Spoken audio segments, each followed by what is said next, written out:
everyone, and welcome to the Helm to Tower podcast. That's right.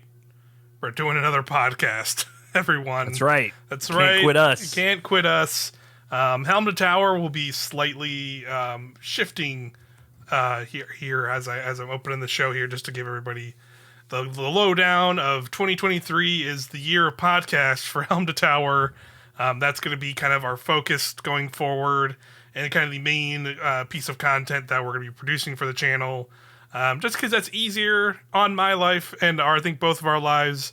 If you don't know, this is Helm to Tower is our Destiny 2 channel for Irrational Passions. Irrational Passions also has a main channel where we do a bunch of other video game coverage, video stuff, which mainly I produce. Hello, I'm Mike Burgess. I'm here with Alex O'Neill. Hello. You should have probably assume that you might know that There'll by be now. Visuals too for people watching the video. Exactly. This will be a video on the YouTube channel, of course. But yeah, this is just kind of shifting because, as you've seen, by the time this episode's come out, it's wild to think that it'll be close to a month since we've launched Helm to Tower, because we launched it around when the Witch Queen came out, and that was around the same time Lightfall is coming out. Yeah. So we're approaching that 1 year mark, which is pretty crazy to think about. But if you've seen other content on the channel, you'll see that it's more like Destiny 2 guides and other kind of video styles like weapon reviews and some other, we've done podcast-esque content already. But now we're making it the focus because it's just easier for me to produce with my kind of schedule of creating content for Rational Passions. I'm also a graphic designer for IGN, and I freelance there now, and that's an all extra piece of work on my plate. So I'm spinning a lot of plates, and this will just be easier. So that's just the housekeeping on that. But we're still going to be making Destiny content. I still want to do it. We both still want to do it. We love the game. We want to, and this is, I think, going to be the best way to do it and more consistently do it, because we plan on, at least for right now, as we're getting into Lightfall and we're getting a ton of news that we're going to talk about and we'll go over. We're going to try and be weekly with the show, and then depending on how the weeks are, we might skip some weeks, but we plan on sticking to weekly now as we get into Lightfall. Yeah. But yeah, anyway, I just want to get the housekeeping notes out of the way, because we are ultimately here not to talk about that, but we're here to talk about Destiny 2, baby. Destiny. Very good video game. Yeah, it's fantastic. We're here to talk about all of the news that has happened in the world of Destiny this past week. And boy, it was a lot. Yeah. Just going in order here of everything that we've gotten this past week. We got a new Lightfall trailer that started the week off. Then we got a massive blog post, or two massive blog posts, one about build crafting, the future and how that's changing in Lightfall. Also a weekly Bungie blog, which I do every week. Had a ton of cool info in it as well. Get fucking wrecked blue drops. They're gone. No more blues. Everyone can be happy. We also had the quote unquote ending to the seasonal story in the current season that is going on in Destiny. Is kind of the end, but then we also know there's now going to be a proper finale mission coming in the second to last week of the season. So we'll talk about that too. But first, Alex, how are you doing? I'm doing great. Excited. Mm-hmm. I'm also, for if folks want to see more written stuff about Destiny, I got a written column that'll be coming out. The first one will be coming out, I guess. I don't know when this will go out, but close to when we're recording this. And then I'll hopefully be doing a companion just video to go along with it. Yeah. We'll see how that goes. There's a lot of stuff going on in Destiny right now, so yeah, a lot of stuff going on. I'm stoked. We did some GMs this week, and yep, GMs are fun. I have all my bounties sorted and ordered, except for prepped, the ones left to do. So I'm just stoked. I'm so excited. Yeah, I'm in a similar place where I've done half of the GMs as I am working towards getting a Gilded Conqueror for the season. Of how that works. There's GM Grandmaster Nightfalls will come at the end of the season, and that's where we work. They're like the hardest end game content, and they're super fun. I've been having a lot of fun with those, as always. And those are going to be even more interesting. And some of the news we got as we'll get into how they will change with Lightfall. That'll be in the build crafting stuff. But I think we should just go down in order from what we started and saw with the season. Because the first thing we saw was pretty exciting, and that was a new Lightfall trailer. Like we had a Neomuna environment trailer that was kind of happened right at the beginning of the week. And yeah, there's a lot of cool vibes to that trailer. I definitely recommend, if you haven't seen it, I'll definitely put it up in the video so you can at least see it visually. But I would also recommend go listening to it, because there's a lot of cool music, and also like you hear Callus talking and kind of heckling Guardians and stuff. Talking trash. It's very good. You see a lot of cool environments. What kind of stuck out to you in the trailer? It was cool. Obviously, I'm so excited for Neomuna. We've talked about this in other things, but just the urban environment in Destiny that is like not destroyed, is pristine, is going to be just shiny and new. It's going to be delightful to explore. I really liked. Now we're getting like shots in this trailer of different areas that we haven't seen, like Callus's ship proper, right? We see what looks like inside sections of that are kind of harkening back to the Leviathan, giant gold statues of Callus, things like that. Yeah. And like, to me, looking at it and trying to piece together what this looks like from the visuals they've shown us, it seems like, and it makes sense with Neptune being a gas giant, Neomuna is like a floating city. This giant Callus ship that looks like an almighty, now potentially like a pyramid that has like transformed to be a shape akin to its master. Who knows? We'll maybe learn about that.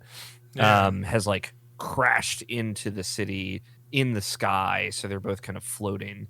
So that's a really interesting scale. And yeah, I'm curious like what this like darkness architecture breaking into the city, what that means and how that works. Yeah, there was a lot of super cool shots in that regard of like the straight up very vivid shot of like there you can see 3 Guardians way down on the ground running past these like ruins, like they're like partially like Neomuna on fire, but also it's like the ship itself just being crashed into this is also being like ruined. And you just have this like cool shot of them like running up to Callus's ship, and you can see like the scale of how massive the area is. Really, really cool shot. A lot of fun details. I kind of pointed out a few things in here that I saw and started noticing after like a couple watches of it, right? So the big thing I saw is that Osiris is on Neomuna. Like we've seen him in like promotional art, but there is a shot of him. It's very quick, but there's kind of there's like a shot of the like there's like a Guardian who like kneels down at a pond. And there's like there's like the fish that we've seen in the Beyond Light with Elsie the Stranger, those puka fish, I think is what they are called. There's another shot in like a different part of that area where you see like 3 Guardians from a distance. And if you look at one of the corners, there's like a whole like it's all these weird little yellow kind of humanoid looking figures. Yeah. And there's also like a big banner that straight up just has the Osiris symbol on it, and you can kind of he's kind of obscured, but you can see him standing there. So I'm pretty sure he's going to be the vendor of Neomuna, or one of the vendors of Neomuna. So he's like on the planet like doing stuff, and I'm guessing the yellow things that are with him are like, if you remember from Curse of Osiris way back in the day, he had those like there's like the whole scene of like when you first go in the Infinite Forest, and he has all those yellow like after images of him like going around doing stuff and gathering info for him. So I'm guessing that's just like something he can still do even though he doesn't have powers anymore, or maybe those are something else entirely. Again, like it doesn't really, we didn't really grasp from that, but it was clearly like some little visuals of that. So clearly he has definitely a very important role on Neomuna. Yeah. The theory I had in my head about those like yellow hologram things were that through some of the lore we've pieced together, you know, the thing that happened in the dungeon is kind of like the ship and the AI that was sent to Neomuna. You Mm-hmm. can kind of infer from some details, and with that, there was like this program called Echo 1 and Echo 2, where exos would raise humans.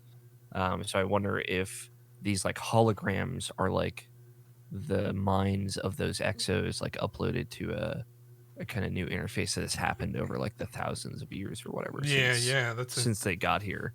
that's a very interesting thought. Like Yeah, like a network of people, and that's why potentially like the Vex invading is like really bad, because maybe like ancestral exo minds are in this like yeah, network consciousness, and yeah. maybe there's There's something there. I don't know. yeah, there's. I'm definitely thinking of like there's some kind of either like multiple reality things going on potentially. There's like plenty of different ways they're going about that. I think just because like Yeah. there's some other shots in there, like we said, like the Vex are on Neomuna, and there's very much a shot where it has this really slick edit of a sparrow like going through these areas, and it's like flash cutting to different parts, and one is like very clearly like the Vex network is like taking over the entire sky in the area, and there's other shots besides that one of like we're going back into the main Vex network. So if you played Yeah. see the Splicer, where you had those missions going into the Vex network and fighting Vex, but now we're going into another area like that, which is really exciting because I always liked that visual style. It's super cool, and it Yeah. clearly Same. shows that like there's like a very big reason the Vex are also on Neomuna, and that's like you said that maybe that's potentially what it is. Is there's like a lot of information or like digital people are like part of Neomuna is like being like virtually constructed, and the Vex are going in there to like get something, or that like is something the Vex don't want is like humans being virtual or whatever. Like who knows what it is It's really yet, but it's it's a interesting for very sure. it's a very Netrunner concept, right? It fits into the cyberpunk aesthetic that they're going for, Yeah, of like for having sure. like the net that is like this cyber world, Yeah. and it Mm-hmm. fits with Vex as well. So it's just a theory, but hopefully that sounds cool at least. Yeah, it sounds really cool. The one last thing, at least I wanted to shout out from the chairs, we also, besides hearing Callus, we do hear one of the Cloud Striders talking to us. It seems like there currently is two of them, and like the one we talked to in the trailer is like clearly talking directly to our Guardian. So it's probably one of the parts in the story early on. It's voiced by Dave Fennoy, who's a very good voice actor. He's done a lot of stuff. Main thing probably people would know immediately is he was Lee in the Last of Us, like Walking Dead. or sorry, yeah, The Walking Dead. Whoops. Last of Us on our minds. Yeah, I know, right? The Walking Dead. It's all zombie stuff. But The Walking Dead Telltale game, he was the voice of Lee in that, and Yeah. he's been in a bunch of other games too. Like he's done a lot of voice work, so he's pretty promising. So it's really cool to hear him now in Destiny. I'm excited to hear him talking to Guardians and being a Cloud Strider and learning more about them as well. Yeah, did you know about this whole, like, I guess in a dev interview they talked about it, of like there's two Cloud Striders at a time. They're like the Sith, like Oh, there's only ever two of them, and then like the interesting. older one trains the younger one. Like I do to not get have ready. like a direct source for this, so I would love if anyone watching or listening knows either, to maybe post Yeah, in the comments yeah, what maybe. interview Yeah, they talked about this. But a yeah. lot of people have been Interesting. mentioning it. Interesting. Um, That might have been in the post Lightfall because like there was like a big developer yeah. discussion, and I didn't remember that detail, but I know that they only lived for like 10 years or something. Yes. That's like the thing I Yes. knew is like they had basically they lived for 10 years, and then that's kind of their lifespan once they decide to become Cloud Striders. Like that's something they grip with for sure.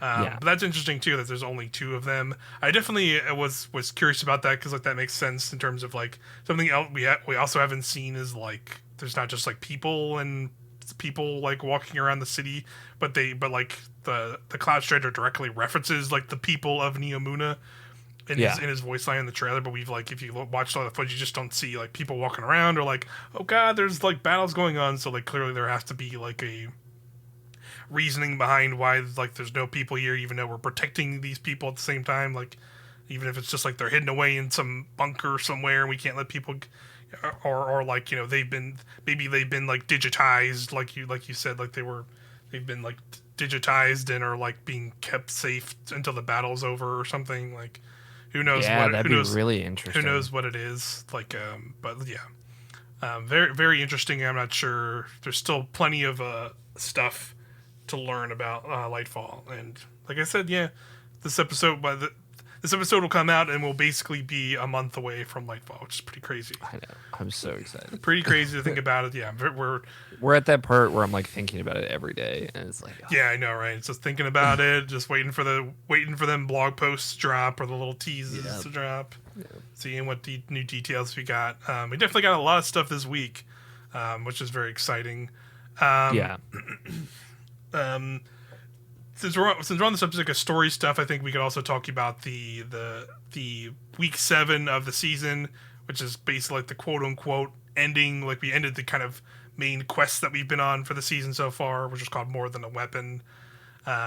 Very very like somber ending note in general, where we have like we were basically tasked by Rasputin to like go get this data that was like hidden away, and he said not even Anna or anybody else knows about this, and he's like entrusting our guardians to like go find it and retrieve it.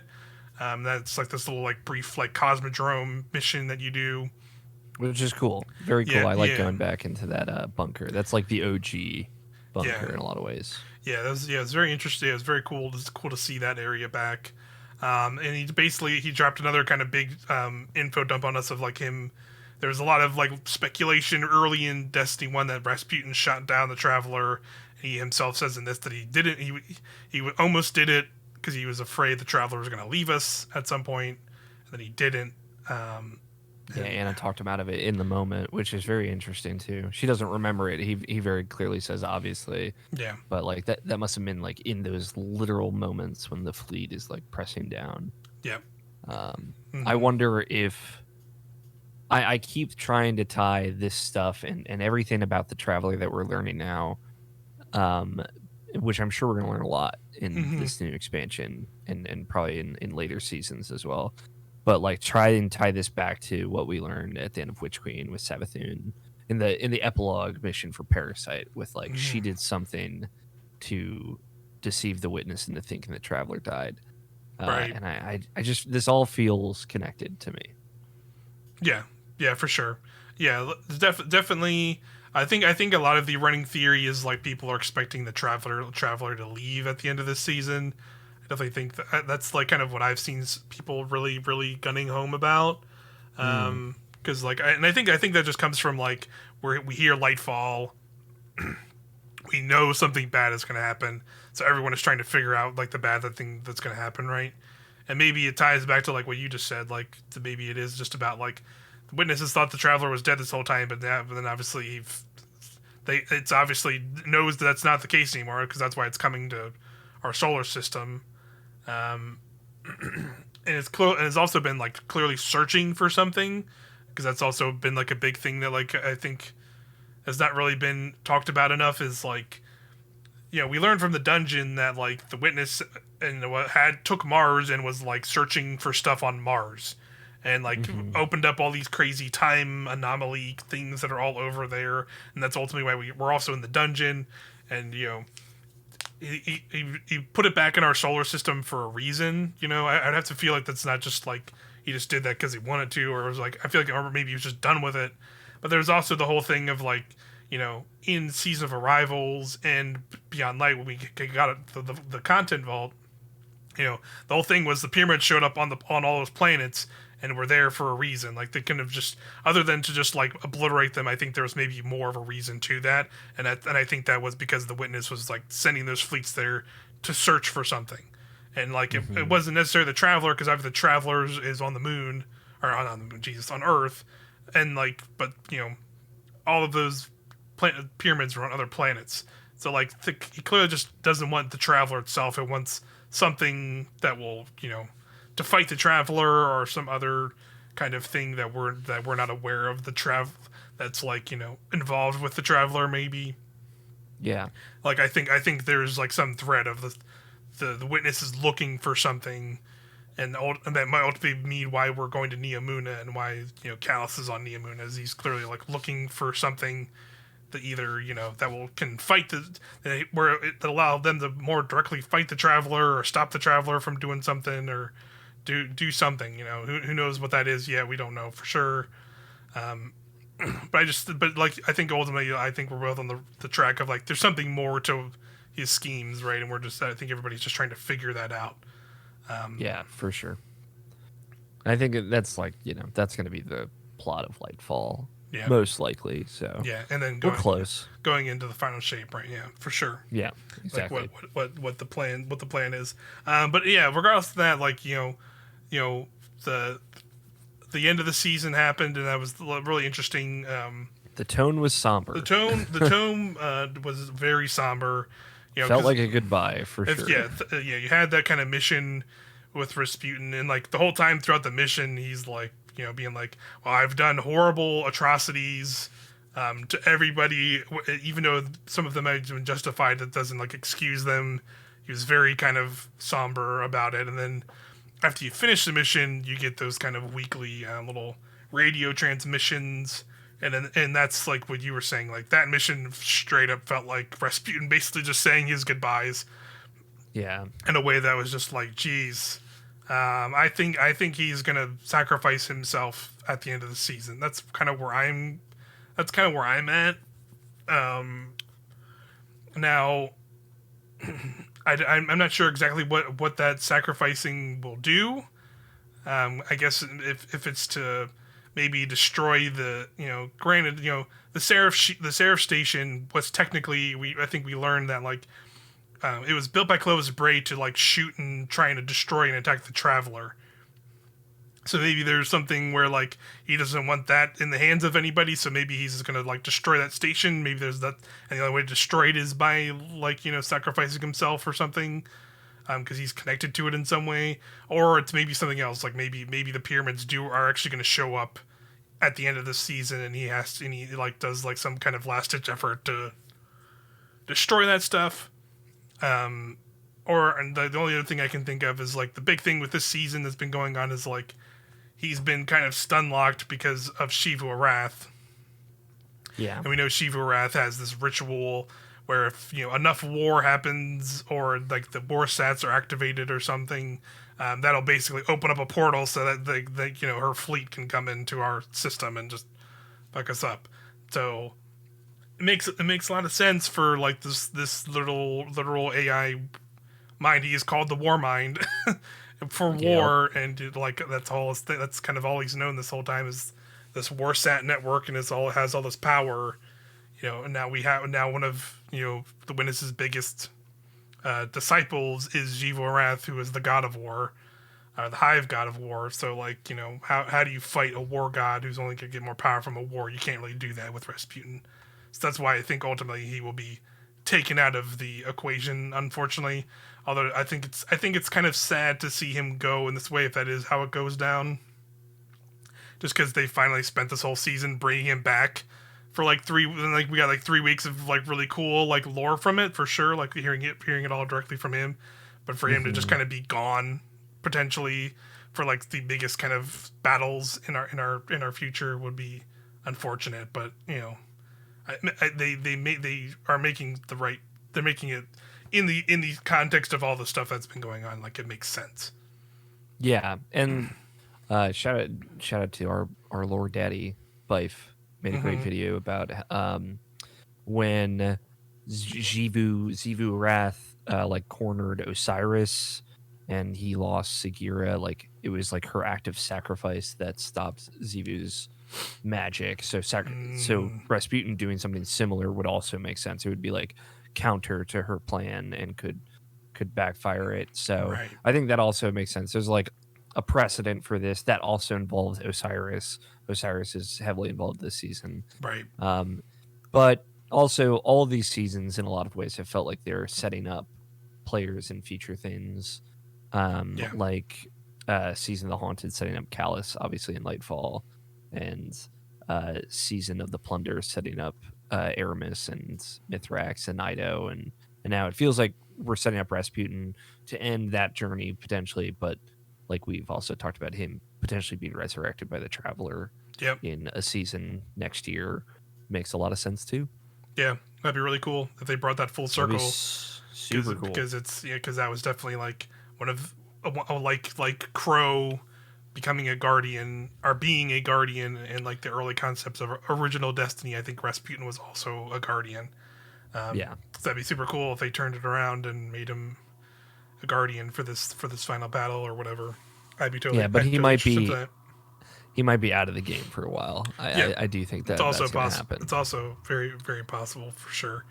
But yeah, that's kind of where we're at with the story. Like I said, the last 2 weeks of the season, we're gonna get a finale mission. So yeah. Maybe that's what we'll see in that finale. Who knows? We got a few more weeks to wait for that. But I'm cool. hopeful. I feel like they learned a lot, or at least I hope they learned a lot from the finale of Season of the Lost, the ritual, right? Yeah. And obviously that did canonically happen like then in that moment, and they played that into Witch Queen really well. That was kind of my favorite part about that. Yeah. Just the mission itself was like, fine. It was basically another, what were they called? Wellsprings? Oh god, they were like, no, they had like a weirder name, that seasonal activity. Yes. Wellspring is the Witch Queen thing. Yeah, I can't remember what they were called because it was something like, alignment. Yeah, something alignment. Yeah. I don't think it was astral alignment. Astral alignment, yeah, that sounds right. Okay, yeah, maybe it was that, or it was something alignment. You're right. It was a convoluted name, but yes, yeah, that was like a cool moment. I know like some people are like put off by like these kind of one and done sort of things when content comes out, but I personally kind of like those sometimes, especially like on that scale. Like it wasn't like that crazy of like a thing where it's like I would not be running that like now in the current state of Destiny if it was still around from like a year ago. But it is cool that there was a moment, because something only like Destiny where it's a live game, ongoing game, can do something like that. So I think this will be cool like that. And I know like Arrivals had some stuff like that too. That was really cool. Yes, where there was like a final mission and you fought Nokris and killed Nokris at the end, and then you like got transported in this pyramid world, and like all the evil races were like bowing to this pyramid in this weird structure. It's very cool. Yeah, it's very interesting. So yeah, something similar to that would be cool, like a little quick finale mission you can do in the last 2 weeks and get the clothes off for Seraph, and probably like some lead into Lightfall. Seems really cool. So the only other thing that happened this week were GMs, Grandmaster Nightfalls. We talked a little bit about that already, but they're here. I've done half of them. They've been GMs. I still like doing them, but yeah, like I'm now Conqueror 6, soon to be Conqueror 7, probably in the next week or two, and like they're pretty much all GMs I've done at this point.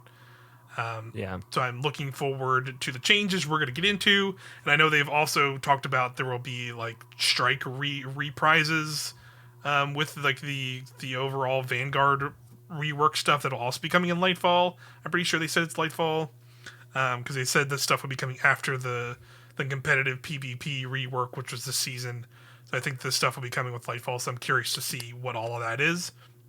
Yeah. On top of the thing we're now going to get into, which is our first huge blog post of build crafting. Build crafting evolved.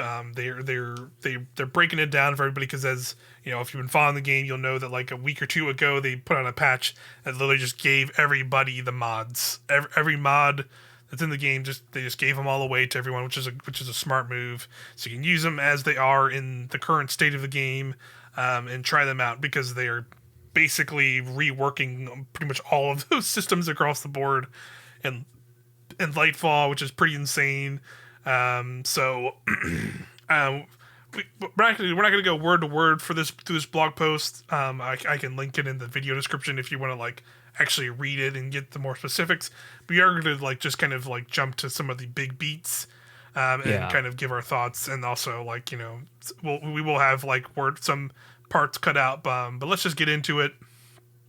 The first thing they outline in this build crafting post are loadouts. Now, loadouts are coming with Lightfall. This is something that's very exciting, and something that I think should have been in the game for a while now. And basically, it is like you can pre-save a loadout. You can pick your weapons, pick your 3 weapons, pick your subclass, your aspects, your fragments. You pick your armor. You can even pick the transmog and the look of the armor, and save it to a slot for your character, and then just you can hot swap between up to 10 of them per character. That's awesome. Per character. 10 slots per character.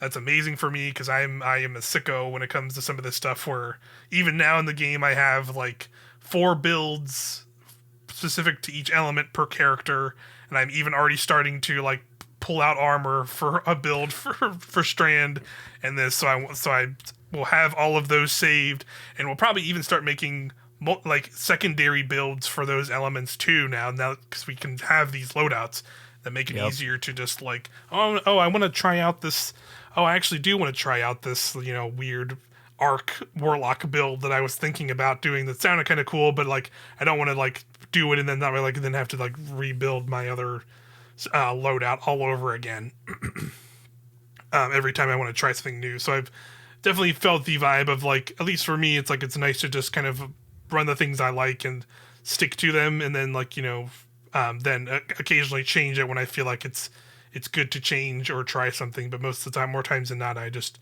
stick to the builds I have made for a while, especially like in the more recent seasons.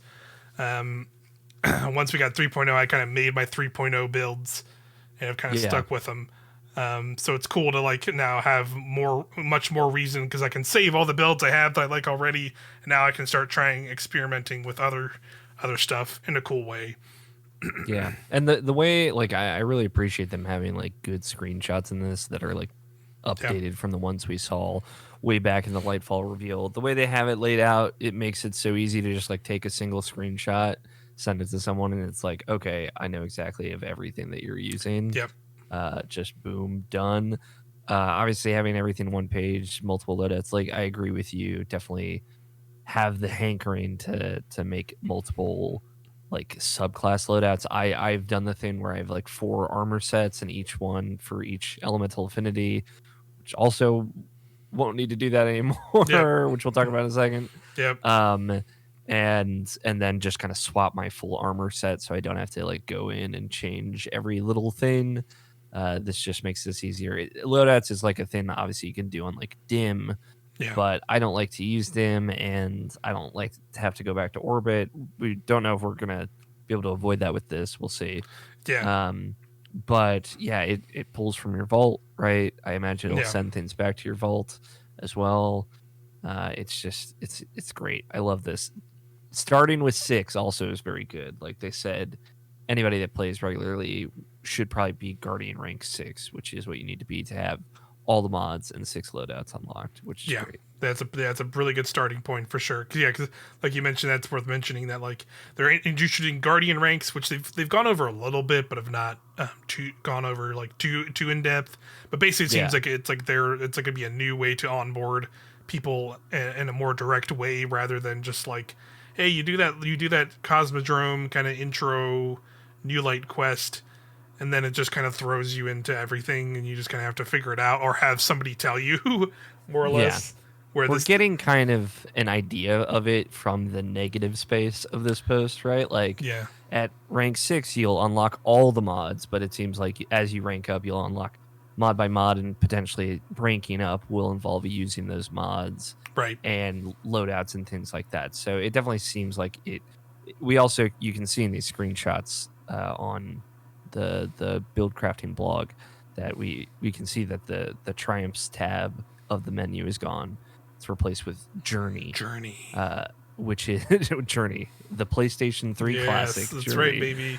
But that's obviously the next crossover has been teased. Holy crap! that would be a sick armor set. To be fair, that would be. Yeah, you're like right. the hunter gets the big scarf as like the class hood or whatever.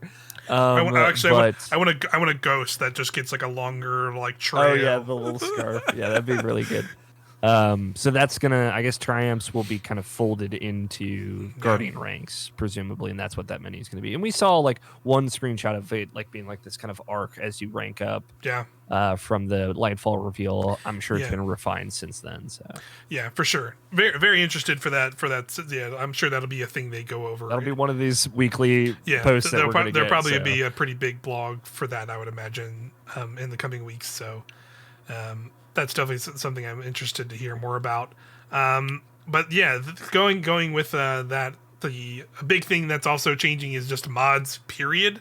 And like you referred to, elemental affinities for mods are gone.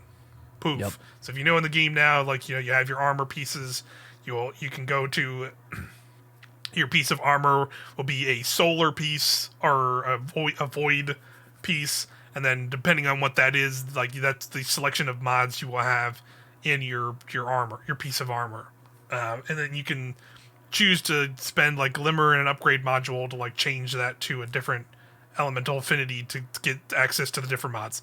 That's gone. Mods will just be mods. No elemental affinities tied to them.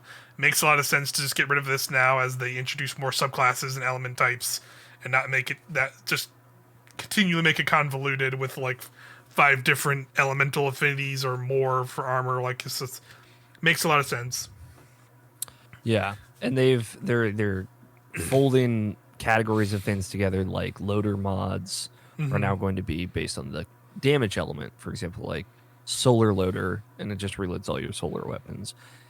Still weird, right? And there's plenty we can get into nitpicky here of like, they're taking the combat style mod slot away, so you just have your stat slot and then 3 of helmet or class item or arms. Yeah. And it seems like all of the affinity based mods are going to be folded into one of those 5 categories, right? So helmet, arm, class item. Like they use it's like the thing that lets you have more charges of armor charge, which is what they're kind of updating the mod system to be. Which before was like you could have more charges of charge with light. I think it was called like supercharged.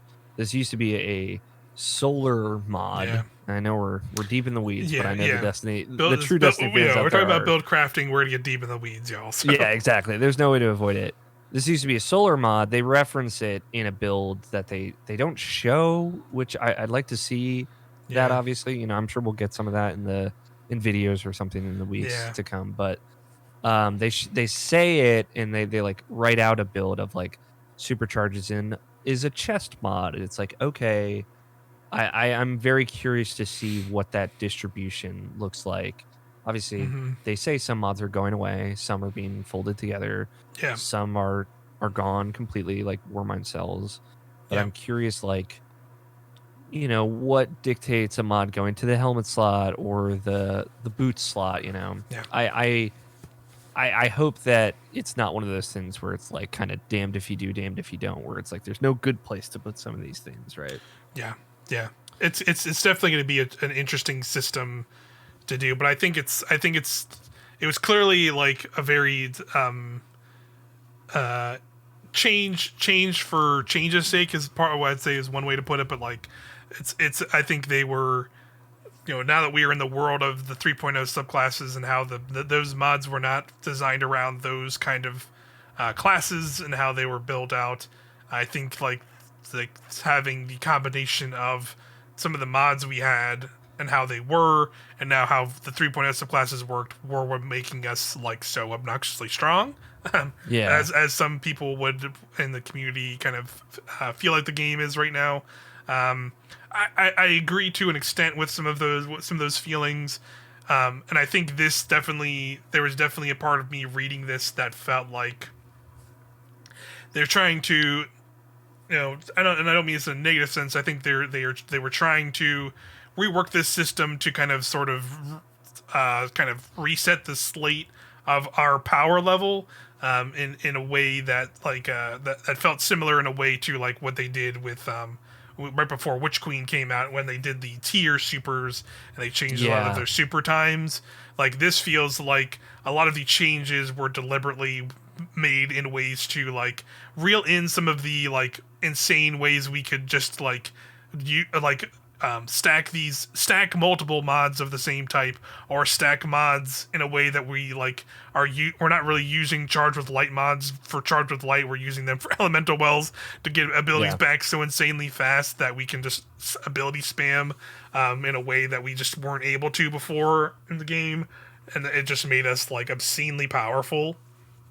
Yeah. And this like really does feel like, to your point, the part 2 of the part 1 system that we've gotten, which is Yeah. subclass 3.0, right? Like Yeah. all these subclass changes, and you can see that like the way ionic traces work for Arc is like so, it's like so clearly like, oh, this is just like elemental wells basically. And then Yeah. in this they're like, yeah, we're basically changing Stasis shards too were Yeah, exactly. now they're doing that cross classes, like you were to say. Yeah, we're just making a thing for all the classes, because this already makes so much sense, and now it makes more sense of like these items are for ability energy and orbs are for super energy, and like these two things and the will, armor, the armor stuff, and armor charges, and I'm sure similar to like elemental charge, like you'll be able to pick up a fire sprite and get an armor charge with some assortment of mods. Yeah, with some kind of mod. They already definitely said that too, of like things like I think the example they used were fire sprites are going to be the solar Yes. item, and I think they gave a thing where they also kind of snuck in here, which I think some people pointed out, but they said like a new fragment, so we will be getting some new fragments probably across all the classes in Lightfall, which is cool. But one of them was like you pick up a fire sprite, you get radiant, or you pick up a fire sprite and you get Restoration, which would be pretty big. But the other thing they pointed out again, I think this is like another thing that's like kind of pulling back, is like these elemental things.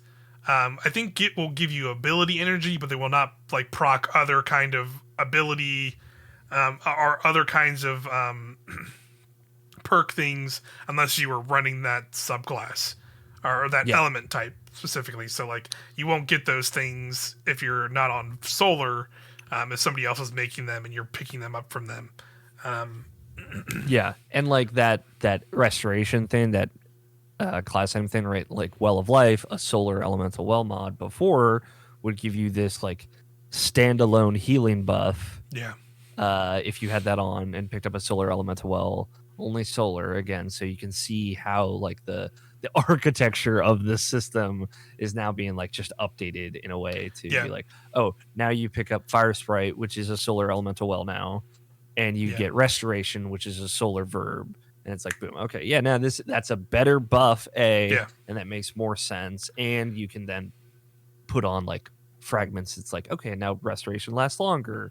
If you're a solar warlock, now you can like get something else out of it or whatever, you know. So there's definitely tons of stuff like that where it's like, like you said, it makes a lot of sense, but it also makes sense in terms of like, I think there will be a lot of things that are like reeled back because of this. Like the main thing I was saying is like you said, Font of Might probably.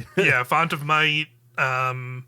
There's the thing where you were saying like certain mods are going to be tied to certain pieces of armor, meaning you will not be able to stack a bunch of them together on multiple things to increase their effects and potencies.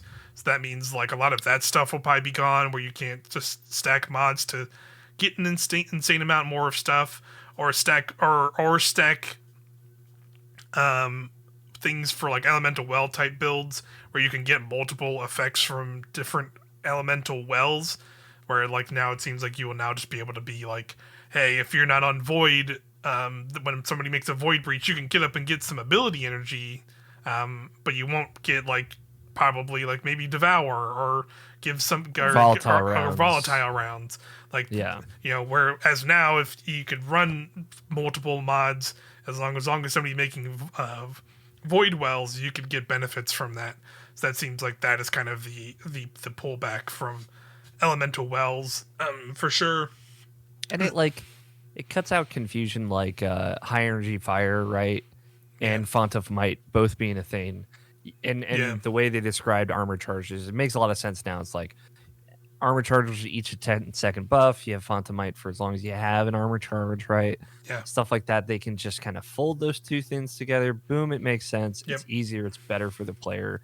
and it's way easier for people to understand, especially if they just have it all. Yep. But then like you can't have maybe elemental time dilation is a class item thing. You can only have 3 of them. Boom, you're locked out of that lasting 45 seconds or whatever, right? Yeah, It exactly. makes it kind of balances itself out in a smart way. And if Yeah. you want to run 3 elemental time dilations and no like innervation or anything like that, or if you want to run all 3 scavenger mods on your helmet or something, you can do that. Like or not scavenger, or ammo finder. I always get these confused. Yeah. And as you and I have been talking about forever, this almost certainly means all of those are going to get way cheaper, which is all we've ever wanted. Yeah.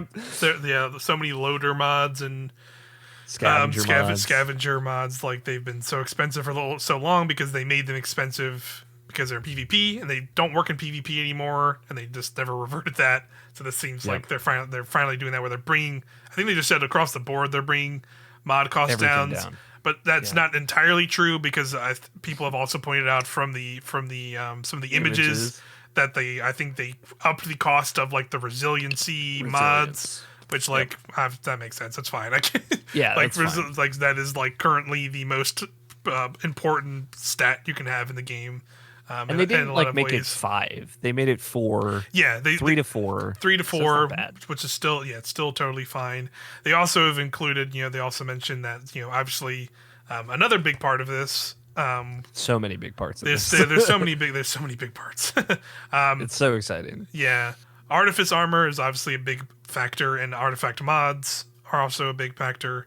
Artifact mods are essentially going away and just becoming unlockable perks. So that means, like, for instance, the example they used in the blog post is like, if anti-barrier pulse rifle is your anti-barrier weapon for the season, you will still upgrade like a seasonal artifact, which they also did tease in one of the images.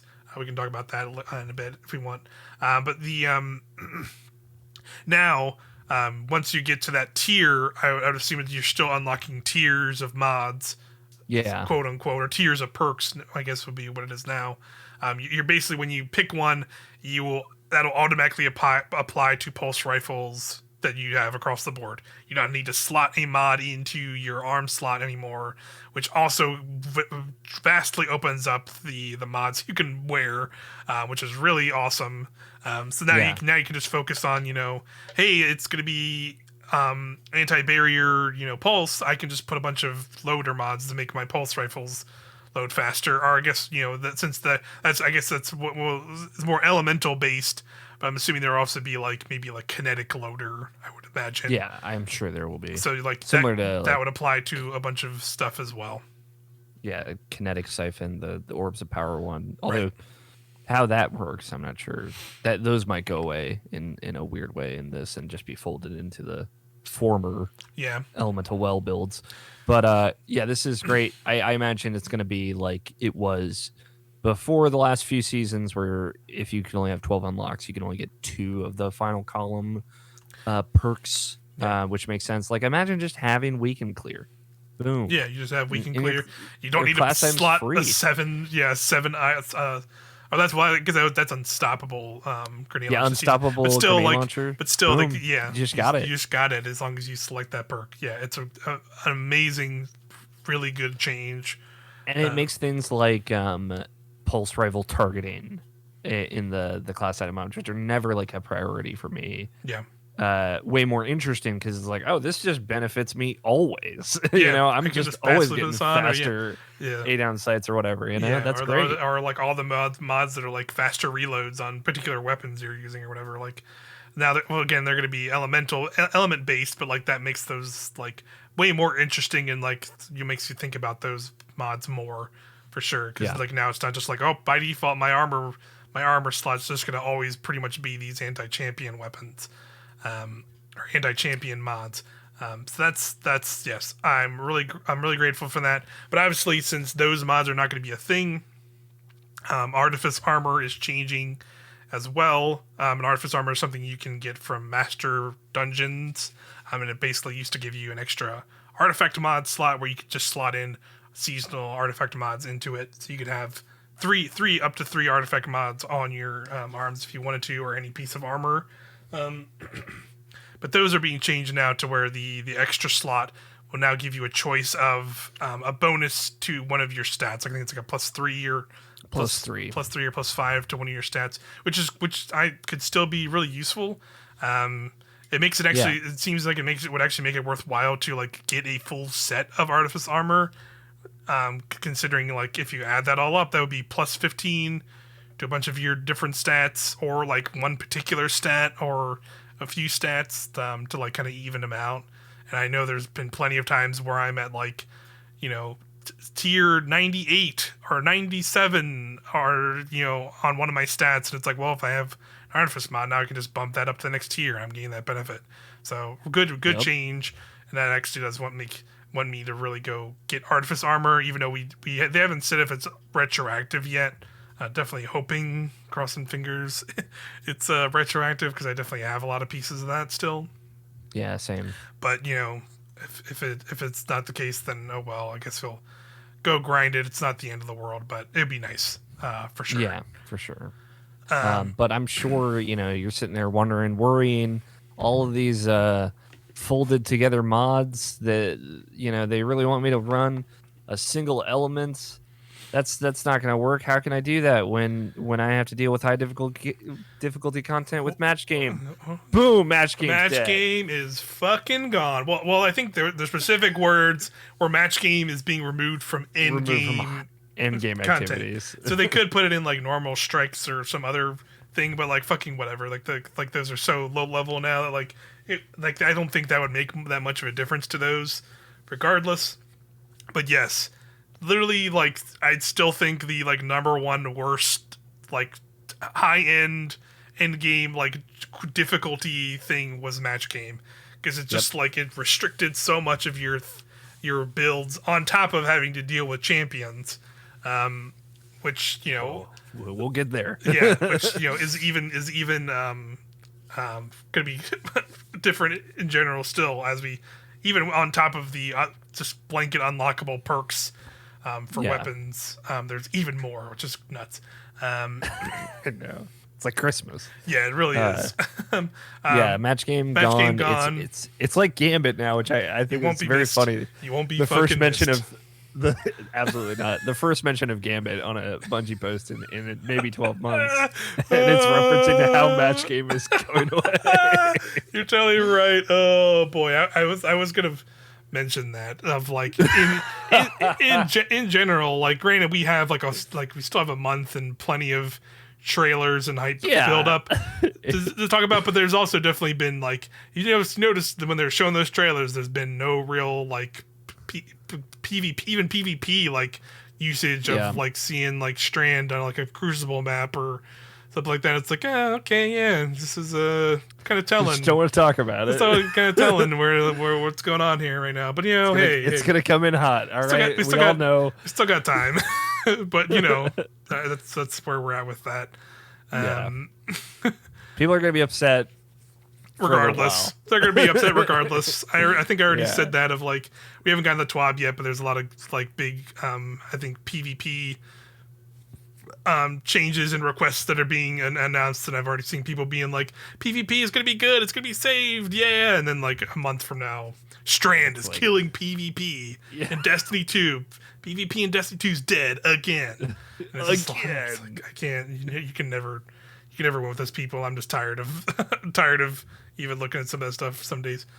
But regardless, tangents aside, match game's dead. Match game is dead. So far all of this I'm loving what I'm hearing with this mod customization stuff. I think it is going to be one of those things where once we actually start getting our hands on it, when Lightfall drops and start messing with stuff, it will be one of those moments where it's just like, oh, this is gone. That's a bummer. Womp womp. Yeah, like, for sure. We will have those moments, and I'm sure like there will be people bummed about that stuff. But I think once we actually start using stuff and realizing like, oh, I can do this now. This is nuts. Like, just like the subclass 3.0 system, right? Yeah, exactly. Right. We had to lose some stuff, but now we're in this kind of additive system where mods can come back in different forms. They said they're going to add mods throughout the seasons of the year, right? Yeah. We will, and probably fragments and potentially even aspects. Right. Maybe even just a strand or other Yeah. things. Like, we're going to see Yeah. how this is like something we build from, instead of it just being like over now, right? Exactly. Yeah, for sure. It's always a building process with Destiny in general, really, right? Like it's a live game. They're always Since Shadowkeep, they're for always sure, going to be you know? changing and updating stuff. But yeah, even like again, like we're probably going to lose some stuff. I think they did also mention it, like you said, Warmind Cells are going to be gone. Rip Warmind Cells. It is what it is with that. Like I think they like I agree with the sentiments of like they had their days when they first came out and through like the handful of seasons before Beyond Light, but then they got pretty much nuked into the ground even around when Beyond Light came out, and they just have not been worth it since then. And like obviously they did this would have been the season to like make them interesting again, but clearly they just didn't. There wasn't the passion there, I guess, to do that, and they'd rather just make a whole new system, basically. Yeah, which it's is tough when you know you have this whole new system coming right around the corner. So I do get it. Yeah, for sure. And who knows? Like this still does not mean like even though like combat mods are going away, this doesn't mean like they couldn't still do stuff like that because essentially we're doing armor charges, which was charged with light formerly, and then the new elemental items, which are now basically elemental wells. It doesn't mean we can't see some other kind of thing eventually come into the game, right? Like obviously, there can be totally new combat mods stuff coming over the seasons as well that we just don't even know about yet. And I think them doing this kind of stuff allows them to then go and do that, right? Like making these overhauls and updates. Yeah, and who knows? Like maybe you have interactions like you shoot a void breach and it causes a volatile explosion, right? Like, who knows? Maybe this system sets itself up for stuff like that. For all kinds of stuff, and like, how we interact with that stuff, and what exotics exotics can pair with those things, right? Like we have now let's new exotic armor pieces be made that could combine with the stuff, or them to go back and update ones, because we know there will be some updates to a lot of the exotics, either weapon exotics or probably even some armor exotics that are going to be getting these 3.0 verbs added to them in some way. So I'm very curious to see if that ties into this stuff as well, which is why we haven't heard a lot about those yet. But yeah, the last things about these, again, like I think there will be these kind of ebbs and flows of like we lost this, but we're gaining this. Thing that I have already seen is that they mentioned, some of the mods like Powerful Friends, and I think the other one's like Striking Light. Radiant Light, yeah. Radiant Light. They give you like stat bonuses when you apply them. They said all of the mods that have that give you those stat pluses are being reduced. We don't know how by much, but they are being reduced because I think Powerful Friends gives you like plus 20 mobility just for like slotting the mod in, and I straight with up an arc mod. With an arc mod, and I straight up knew people who would just put that mod in just for the 20 mobility and not even be running charged with light stuff. Like that's just all they were using it for. So like it makes sense to be like that's not really a build. So I get why they're doing that. It's another like I think they're gonna be trying to evening some power lines and power bands, and like they straight up mentioned like.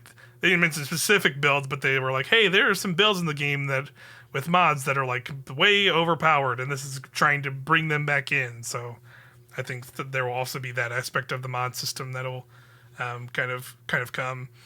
But one last thing I also wanted to mention with this is they also said the finisher mods that are in the game. Shout out to the finisher mods. I don't think anybody uses ever, because their whole thing was you do a finisher and it gives you this thing, but it eats a part of your super energy, yeah. Which like you don't really want to do that too much.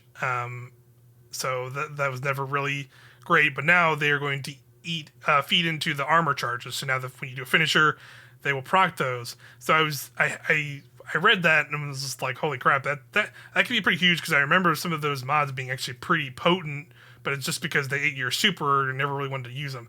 So I went and looked, and like I was totally right. Like there's very much potential in these, because at least right now, there's one that they are tied to elements that one's to one. They're going to not be on elemental affinities anymore. There's one that's basically just you do a finisher and you generate green ammo for your entire team. Yep. So that's a really good one. There's there's class subclass specific ones. Like I said, one was straight up just you do a finisher and you give yourself an overshield. So Yep. think of that of just like if that's still in the game, you have a situation where you have your fragment that makes you invisible when you do a finisher, and you also get an overshield with this mod while you do a finisher. That's pretty strong. There's one that heals you when you do a finisher. So that could be changed to it gives you restoration. So that'd be pretty crazy if you just do a finisher, boom, you have restoration now. So like I think those have a lot of potential to be like pretty strong mods. Just as like a passive, like oh yeah, I have armor charges. I'm doing this to benefit my armor charge, but now maybe I can also just slot in this finisher mod to do this as well, and that will benefit me even more. So I think that's super cool to like make finishers a more viable, like a more tactical thing, because that's been fun the last seasons, like we've seen with like stuff like Lucent Finisher, where like it makes them like more a part of the strategy of the combat, rather than just like a cool flashy thing you can go spend money on. I think it's cool that they're kind of like giving you that strategy of like, all right, I want to finish this champion or this like higher tier enemy so we can make ammo for everybody for this damage phase that's coming up because we're low on ammo. Like having access to more of that without just having artifact mods that will be there or might not be there each season is like cool. Yeah, totally. And finishers, like you said, even with Arc and Void, it plays into those subclasses really well. Yep.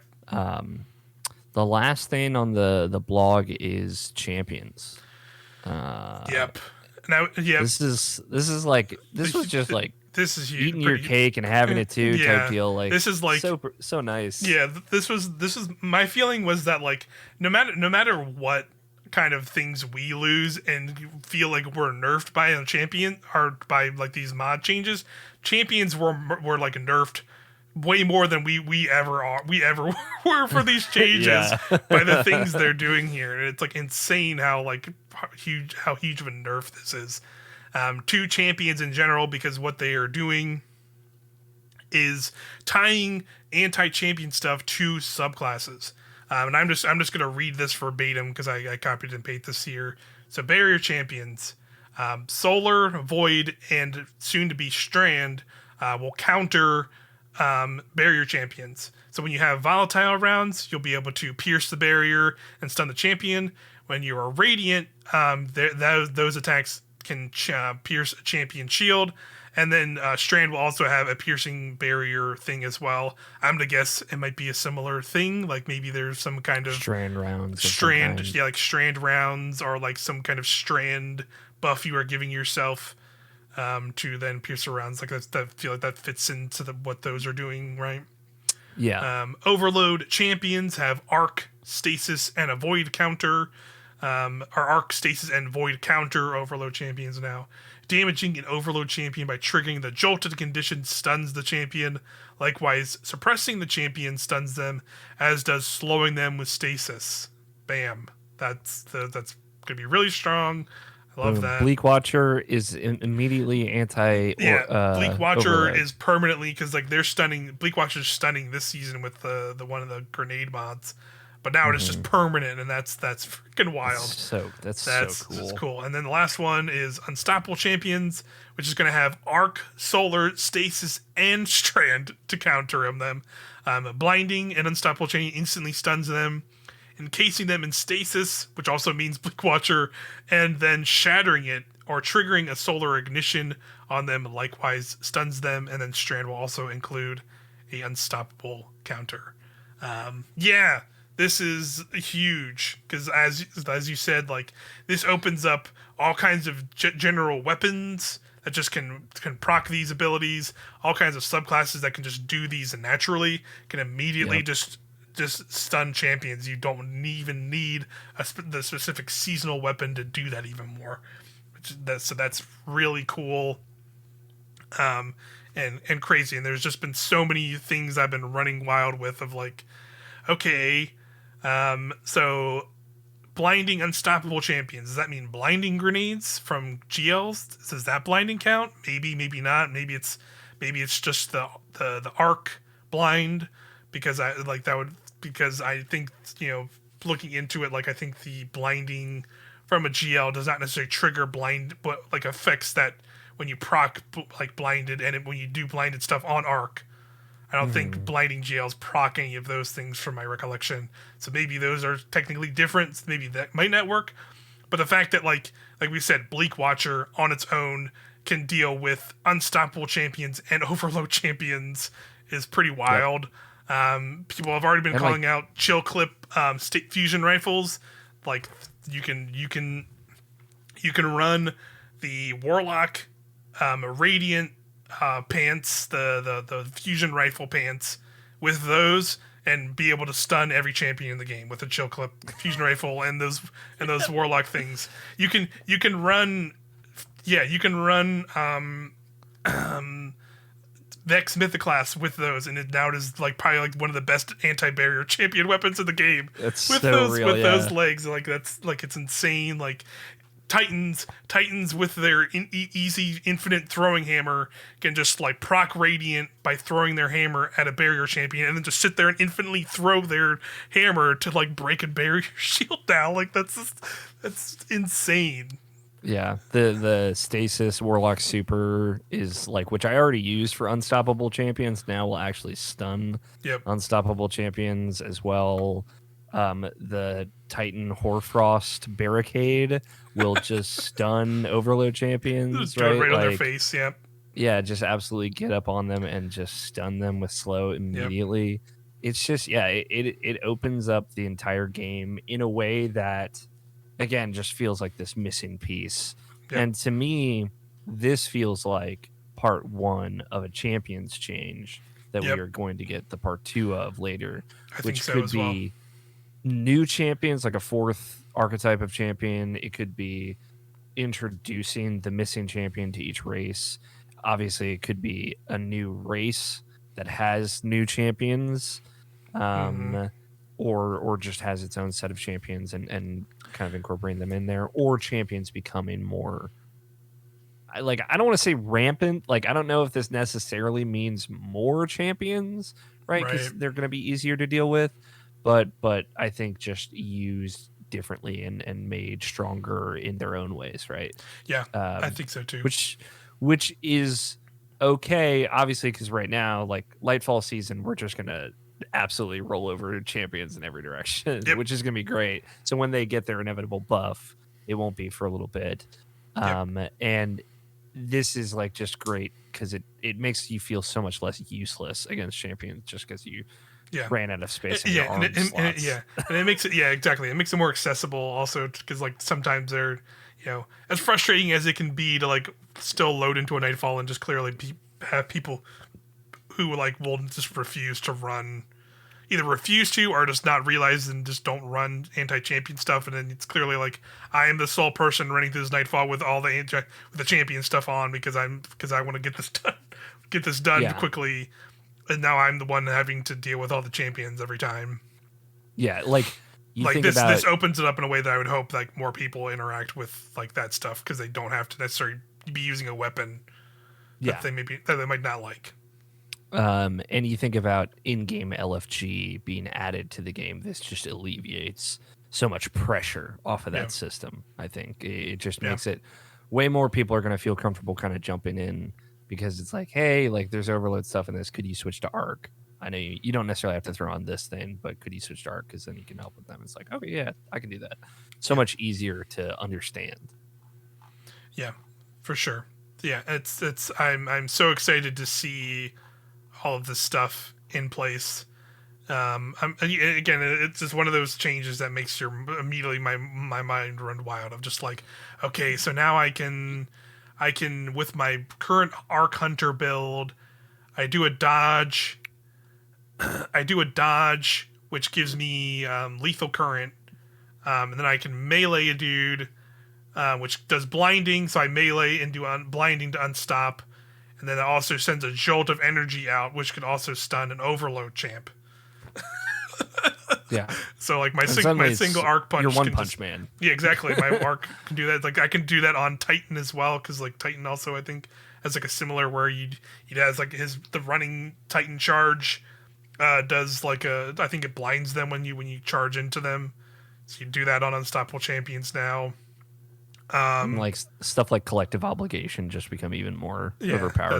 that's gonna be nuts as well, because you can just feed up a bunch of the stasis, or not stasis, but void debuffs, and just shoot enemies and just proc it immediately. Stuff like like that makes some supers like actually viable as anti-champion things, which I think is like a nice thing too, where it's just like if all goes worse, you can now just pop some supers now and probably proc some of the stuff like you said, like the Warlock Stasis super, the Void arc super with the tethers can stop. I think it can stop overload champions because it suppresses them. Suppresses, yeah. Even the throwing one of their melees can do that, or going invis, like doing like the invis dive on one of them can do that, which it's gonna be huge. Really, really excited for that, and also just like we still don't know, like there might be more weapon perks we don't know that could like proc these things, like chill clip, and there might be. I think they did say there's going to be some kind of something potential or weapons to do more shield damage. That's what they said. Yeah, so there's just so much potential now opening up in a really cool way, and I think you're right. Like I think this is like the part one of like bringing these champions down, so that either they can like make a big change to them in future things to make them like different kinds of enemies that are more challenging, or like applying maybe those champion things to different enemies, so we're not just still fighting anti-barrier like servitors or knights, hive knights, like we've done since Shadowkeep. Maybe they make different kinds of enemy units that are in these different races now, different kinds of champions that you have to deal with in a different way. I think that could be really cool, as well as a change. So yeah, again, tons of changes here. I think we've gone over the majority of it now. Yeah, I'm I think one last thing, which I think I wanted to read verbatim here, because again it goes with kind of what we've said already, and this will kind of be our last thing, and we can kind of just talk about general thoughts still. And this is just kind of, again, they kind of, I think this was to emphasize that like this is going to be a big change. You're going to lose some things, you're going to gain some things. So here you go. This is like they should have just called this part like balancing in mind or something like that. So while the main goal here were to streamline the build crafting experience, we also had to do some tuning while we were under the hood to address some of the power spikes certain build combinations created.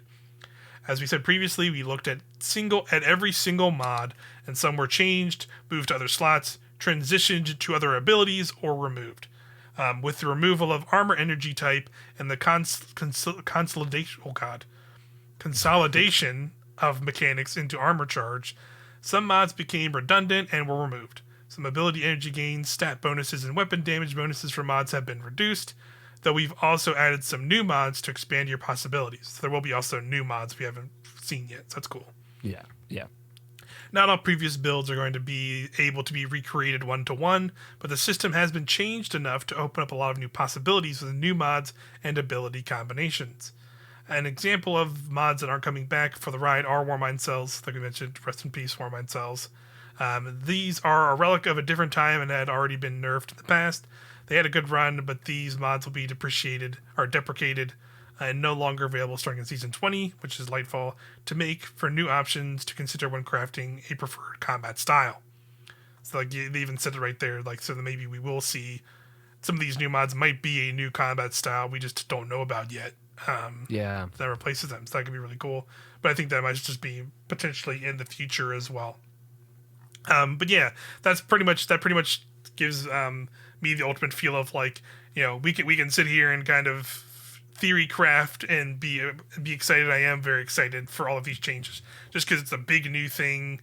Like, if this in some ways feels like a bigger change than the 3.0 subclass changes in some ways, because this like filters into all of those already in a major way to like, and it's just going to be such a huge thing that it just makes me really stoked, because it just is going to refresh so much of the game in a way that we haven't had in a while, and I think it is needed.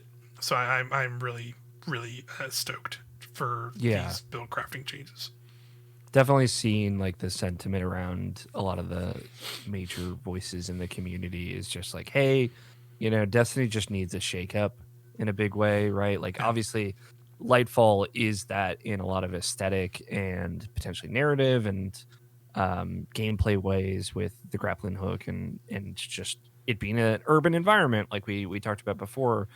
But knowing that like the moment to moment gameplay, and like you mentioned earlier, potentially like all strikes, which are like the baseline PvE activity, are also getting this like huge change up, just a big mix up to make things different, in addition to loadouts that will make it like way less of a headache to navigate these changes.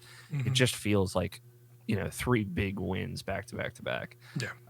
So it's hard to not be excited. Obviously, like I appreciate this sentiment at the end here of like, hey, not everything's going to be there. Like I said earlier, maybe you won't have like bountiful wells anymore. Like that might not be a thing really. And maybe there's not really a place for it because you can already make like 30 million ionic traces with like Cold Heart alone. Right. So like for sure, it makes sense that some of these things have to be reeled in. But that just, I think that just leads to more freedom, or is going to. I don't think it's going to feel like you can't get your crazy ability spam on. I think it'll just maybe take a little bit more ingenuity. Yeah. Or you're going to have to do it in specific ways. And invest in a specific class, which is still fine, because now you have loadouts. It makes it you much more easily able to swap between those once you kind of have that. But that's the build crafting blog. We made it through the first massive blog here. So much to talk about. At a little bit over an hour in. Second one's shorter. Second one is a little shorter. We can definitely go through that a little quicker. But tons of build crafting changes. All this stuff is super exciting. And this is all happening with Lightfall. Next up, we had our Bungie weekly blog. This week at Bungie, it was dropped on the 19th every Thursday. They generally do a blog, and since Lightfall is coming, these are going to be pretty meaty in terms of a lot of news. Yep. They started it with I kind of skipped over some stuff that was at the top of it. If you want to see everything that's there, I would just recommend go to Bungie.net and see the blog, because a lot of it is just kind of recapping all these things we've been already talking about, trailer and the other build crafting blog. But they did give a bunch of other little news drops.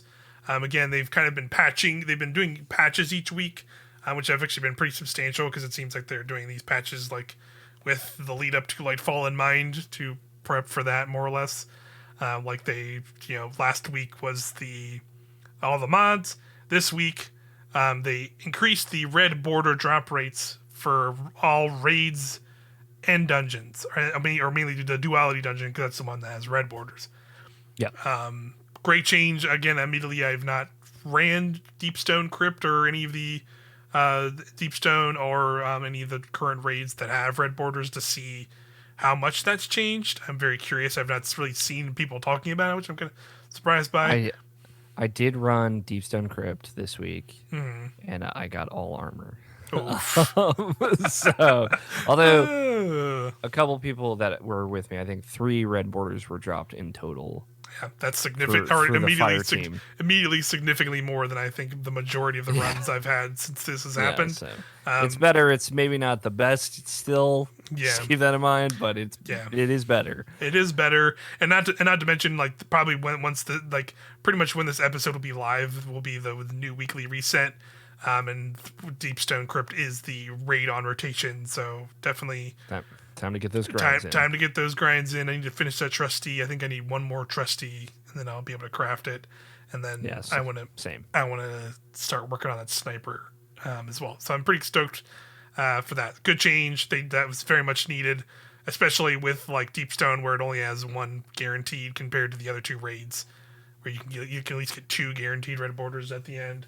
So Yeah. much needed drop increase for sure. Especially as we are also about to get a 4th raid with more red borders to go grind for and crowd for in a month or so.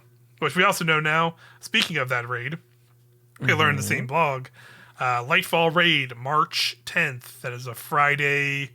I will say it here. I think between the two of us, we are not doing day 1 raiding this time around. This is we are participating in day 2 raiding though, which is the new hotness. Yeah, new hotness. Raiding as soon as the reset happens, so we do not have to deal with contest mode. Yeah, so I should say for me, it's not necessarily contest mode. The thing I kind of I kind of came away with, like I did it for Witch Queen and getting raid to day 1 ready for Witch Queen.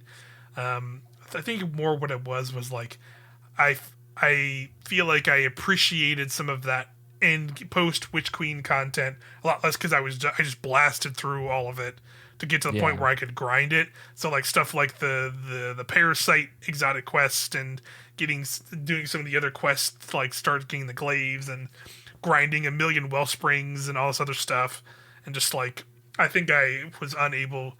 I think it was just so I just like burned through that stuff so quickly in a way. Took the fun of it. Yeah, it definitely sapped the fun out of it a little bit for sure. Yes. So I think I just didn't want to really do that again. But also, yes, like I said at the top of the show, why we're doing a podcast, I'm a lot more busy as a human being. And although I already have taken off the whole first week of Lightfall's launch, because I'm going to be playing all that time for sure. I don't want to burn myself too hard on getting through all that content like I did for day 1 stuff before. Yeah, and it's stressful. It's just I've enjoyed it, and I still like enjoy it on some level for sure. And like in the last season, in Season of the Plunder, I went through with like a second group of people that I raid with all the master challenges for Kingsfall. I got Kingslayer, which is the first time I had like taken the time to do that. Nice. And it's fun, and I liked that kind of like just doing a little bit a week at a time. I think that is, as much as I have beef with master mode, which potentially is going away, with how champions and things like are going to get. I think it's going to be a lot different. Way more fun to do those. It's like way less of a hassle that there's a few more champions in master mode, and if anything, it makes it kind of more interesting now. Which is wild. What a wild place to think about champions. Yep. But that I liked the piecemeal of it, of like, all right, we're gonna spend like an hour and a half getting this one encounter that's very hard down, but we don't have to do that 5 encounters or 4 encounters back to back to back. Yeah. And that way, like when we run it, like we'll probably end up running it with our group of friends that we run it with regularly. It's just like we're just having a good time, figuring it out and having fun.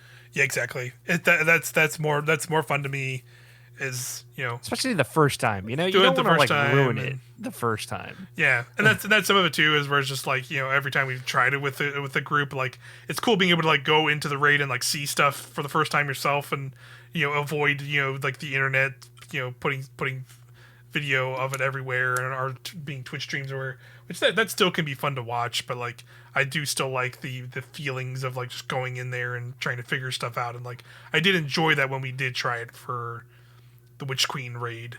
But yeah, I will say, a question for you though, because maybe this could potentially change it for me as well. If you knew or had a very good inkling that the raid would be the appearance of a new enemy race for the first time, would you want to do it day 1 instead? At least try it, It's tough, right? Yeah, like I'm tough. with you. It's tough because like I think the thing for me is like going into a day 1 and like more than likely knowing with like the groups I'd be able to participate with, which would be like our group or my clan. I generally feel like at most of our skill levels and the preparedness level we would attempt, like I just feel like we would never be able to actually complete it.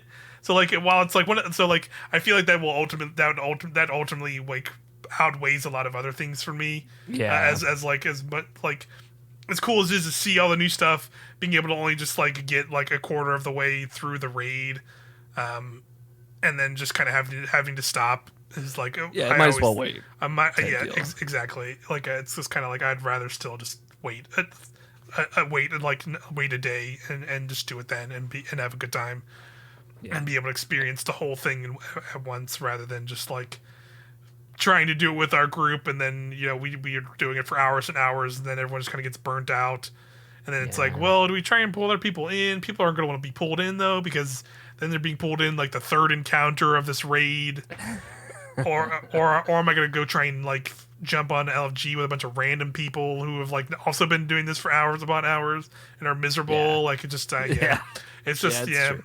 It's not worth it for me at this point in my life. But it's still a fun it's still a fun time for like the community and like seeing like the people the top tier take it on and stuff. Very cool. Yeah, and root for your team or whatever. Right. I will say, just the last thing on the raid, like they haven't said a damn word about this whole thing. They haven't even showed a picture. Very suspicious to me. That's all I'm saying. Yeah, I think there's like one very like secret. There's like one very like vague line about it on the Lightfall like Bungie page, but it's not. It's different compared to like when they announced the Witch Queen one. It was like you're going into a fucking pyramid, a pyramid. And it's just like it's gonna be shit. Crazy. Which which is cool, but like they haven't said anything about this one, so like it makes me good. So that makes your mind run of like okay, is it like is it some is it deep? Is it like going to be like a callous? Is it going to be like a callous raid like redone in his pyramid or something? Or is Leviathan it like, 2.0 type deal? Or like the Vex are also a Neomuna. Maybe we go into maybe it's a Vex network raid and we go into the Vex network and do something crazy like. Who knows what it is? Like that's the mystery, and I think that's pretty cool. I'm cool with it being a mystery for now. Yeah, totally.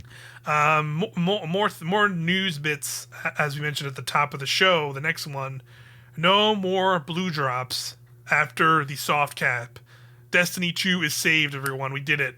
It's gone. Destiny 2 is saved. Dead game. No more. No more. It's over. No one can say it anymore because.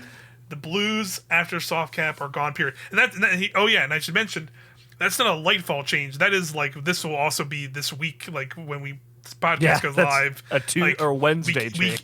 Week 8 that we're getting a new patch, and that's in this patch.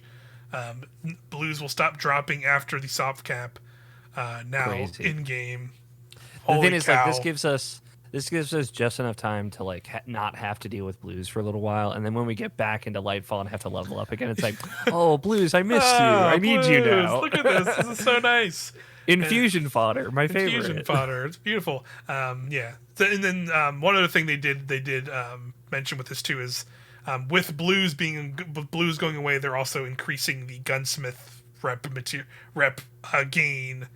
I think they said by like 25% across the board, which that's nice because you delete a lot of fucking blues in this game still, even with like the change they made before. So that makes a lot of sense because it's gonna be nice for sure. That's gonna be really nice. Again, this is in line with the loadout stuff of just like being able to spend less time in a menu doing stuff or waiting for people to be done in a menu to do stuff. Like it's just nice. Nice quality of life things, for sure. And your postmaster is safe. Katie doesn't have to throw away your exotic exactly. ingredients now. Finally, I'm not gonna lose 10 shards to like a blue arm or auto rifle or some shit anymore. It's good. It's good times. The golden days of Destiny are finally here. The next thing, which is I think I saw a handful of PvPers excited for this, but they are making Rumble a permanent menu option again, because they with the start of this season they like consolidated a bunch of playlists, and like people were miffed about that, but now they're taking. I think Rumble became a weekly thing. A rotator. But now they're just making it a singular node like the other things now, so you can hop into Rumble and do that. To your heart's content. Yep, exactly. That is a good choice, I think. Rumble is like a chill mode. It is like Yep. zero toxicity to it, which I very much Yeah. appreciate. Yeah. So Yeah. Very, very good. Very fun for that. Fun for that crowd. Another nice quality of life change. The exotic catalysts are not our previous season exotic catalysts that used to benefit from a seasonal catalyst boost are going to be applied to all the current catalyst boosts. So I think they cut out like Ariana's Vow and like Wither Horde and stuff, like where they are currently. Like you have to get an obscene amount of like kills and stuff. So they are it's not even applying that, those just too. it's also like The the strike, you have if to you like do like strikes. you have to And complete playlist activities. And that I remember doing that back when in Season of the Hunt, and it took me like the whole season. That was like when I was just getting hardcore into Destiny, and I'd had Wither Horde for like a whole season already for arrivals, and I was like 23% out of 100. It took fucking forever. The chaos used to be way more obnoxious than they were before. You can still see some of that with the PvP ones. Like those PvP ones are like 250 kills on this weapon, or 200 precision kills with Mida in PvP. Like what? Yeah, it's insane. Then besides all that stuff, again, this was like they had like a pretty big PvP centric breakdown. Which like I'm just gonna say it here. I really don't care about this game's PvP. It's for some people. And that's totally cool. I'm not gonna go for any people. It's just not my thing. But they had a pretty big breakdown. There was a whole stuff about like a bunch of matchmaking metrics. Talking about like, hey, this is kind of the metrics we want to hit when people are match made up. When this is what they're trying to do with this, skill based matchmaking, which I know a lot of people do not like. Or I should say, a lot of the higher up, top players who play a lot of the game do not like it. Where there might be other people who do like it, because it doesn't means they don't have to see those kind of people in their games. So like I think there is a balancing act here for sure, and I think Bungie is still trying to figure that out. This is ultimately what it is at the end of the day, and I think that's what they were. That's more or less what this whole section was, where they like showed a bunch of graphs of being like, here, this is since we implemented this is how this has been going, and it shows we're like on the right path. I definitely saw a lot of people once again calling out like, is this the right path? It doesn't feel like it to me, but like you're giving me these numbers, I don't know what this means. So like I don't know. It's always hard to parse this stuff because like there's so many the opinions of that we're mainly seeing on the internet are like, they're content creators, are streamers, and people who like play this game for a living and are on it every day. So they're playing a lot of it and for hours upon hours and involved in these PvP modes and are really dedicated to these PvP modes in a way that like a common person won't be. And there's probably still way more common people or casual people who just don't want to be in, or people who just straight up don't want to be playing PvP every day are not going to be a part of these conversations, right? So like they might not be affected by this stuff at all and having a pretty good time in PvP, but all we're hearing is the people who are have the vocal maysays and the followings that can then speak to it.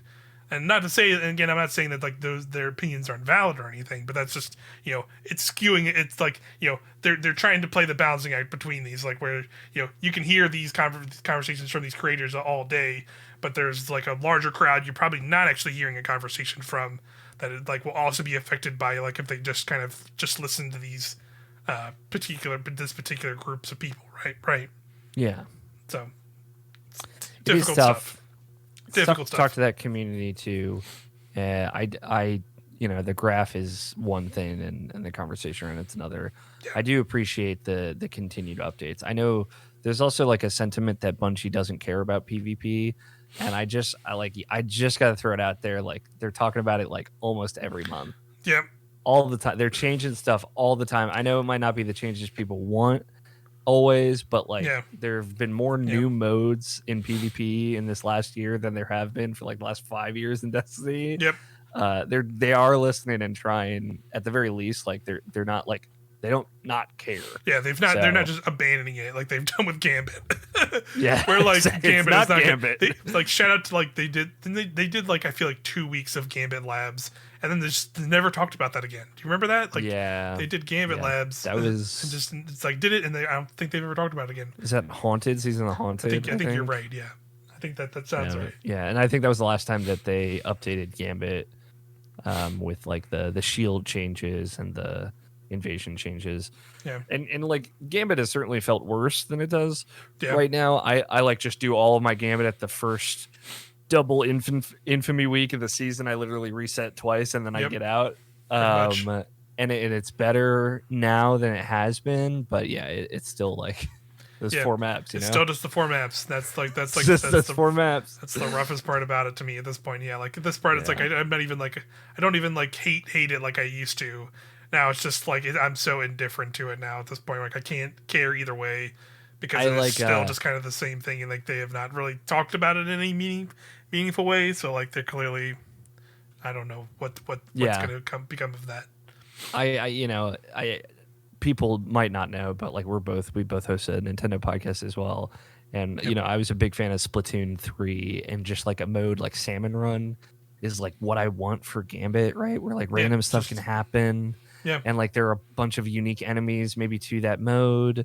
And I was also like thinking when I was playing this past season how like what if you could like bank motes at different terminals in each section that would like do different things than create an invader, like maybe like make an obstacle appear for the other team or something, like other ways to use your motes and stuff like that. Yeah, take somebody's super away, or take somebody's like heavy ammo away. Like could be very or make like one of those death choristers spawn that like locks out everybody's abilities. Like there's so many like things you could do with Gambit. So could be, maybe there's still hope. Who knows? Yeah, maybe they'll get to it someday, but it definitely does not seem like soon. Not soon.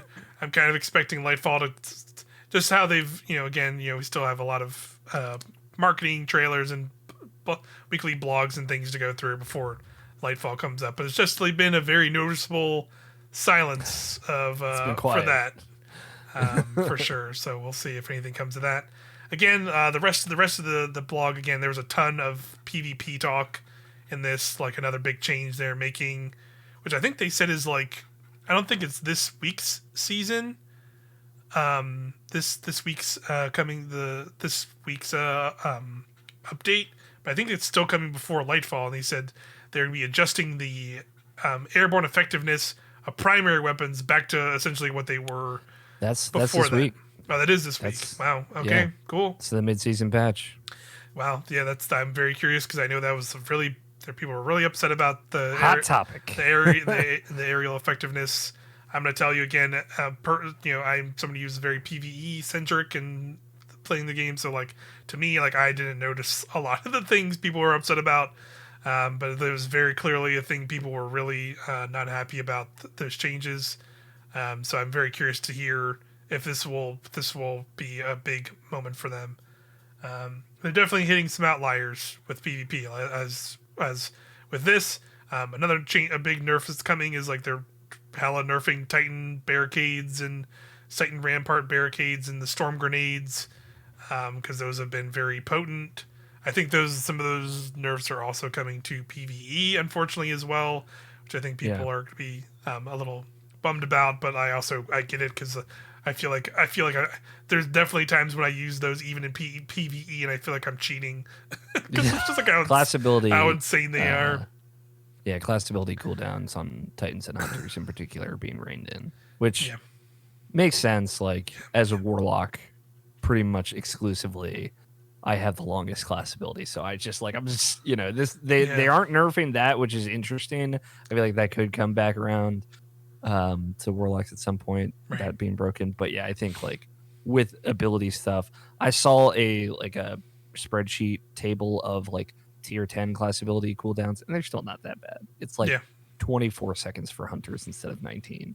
Yeah, because they got their dodges changed as well, and some people were upset about that. Like, why are you gonna dodge? You gonna nerf this movement? They're calling out specifically it being a movement tool, but not calling out like the 20 billion different kinds of mods you can wear that also like proc things while you're dodging, and it's like you'll be fine. you're gonna Yeah, it'll be all right. you will not feel that much of a difference. I feel like so those were kind of main changes. So yeah, I guess they all are happening this week. That This you'll week, hear yeah. that'll be pretty exciting to see all that stuff in game.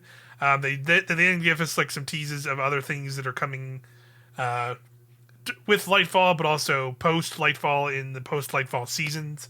So here I'll read this just verbatim from the blog.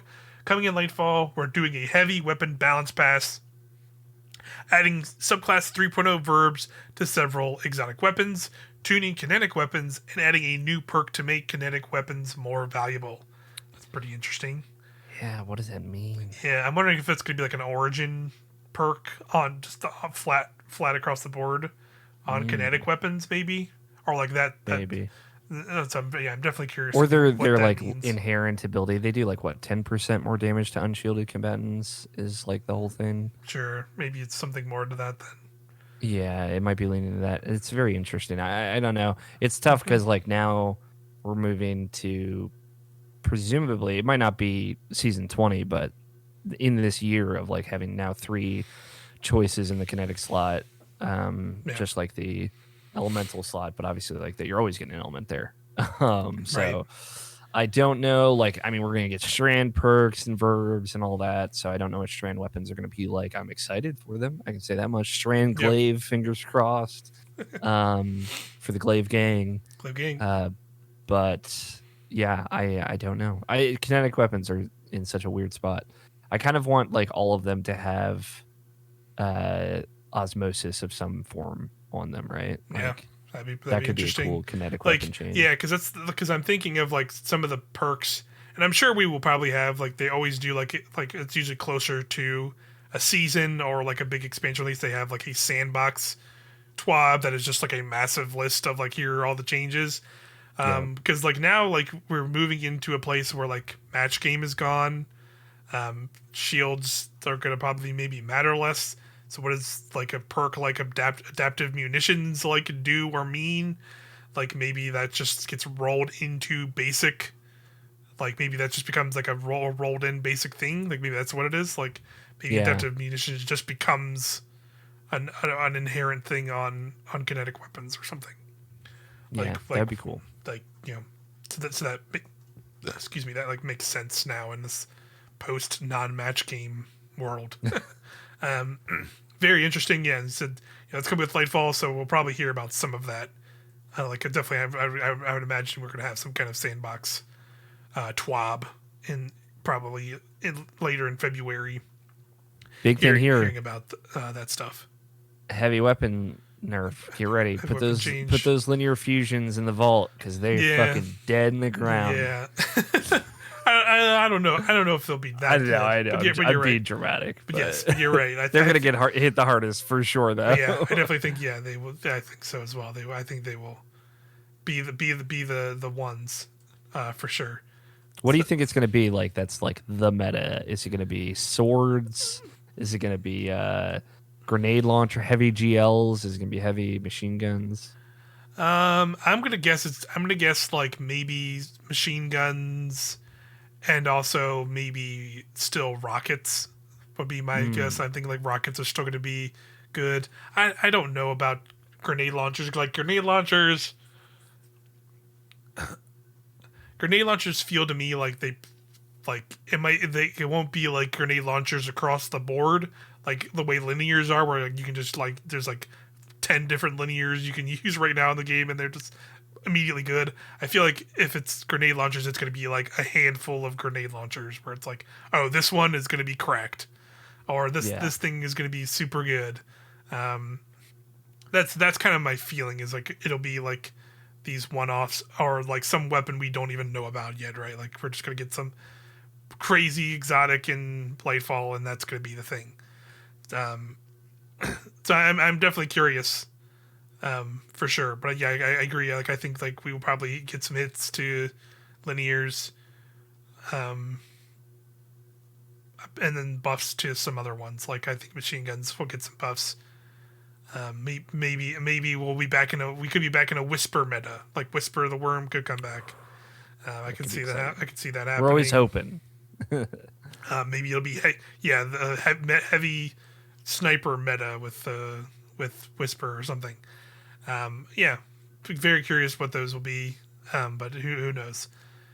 Then they go on to say in post Lightfall seasons, like I mentioned, so this is going to be things coming, not with Witch Queen, but later post that, so probably season 21 at the earliest.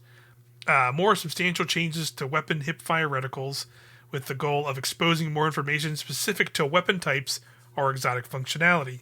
So that's probably like similar to what they did with shotguns, where like they made a bunch of reticle updates to shotguns, and I know like a lot of people have liked those a lot. So I'm very curious. Like that could be cool with like fusion rifles and like some, like they said, with exotics and stuff.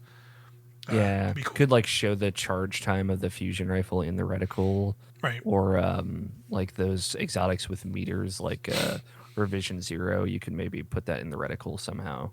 Yeah, that'd be really cool. That could be cool. Yeah, some cool stuff like that. A full auto melee setting. This sounds Hell fun. yeah.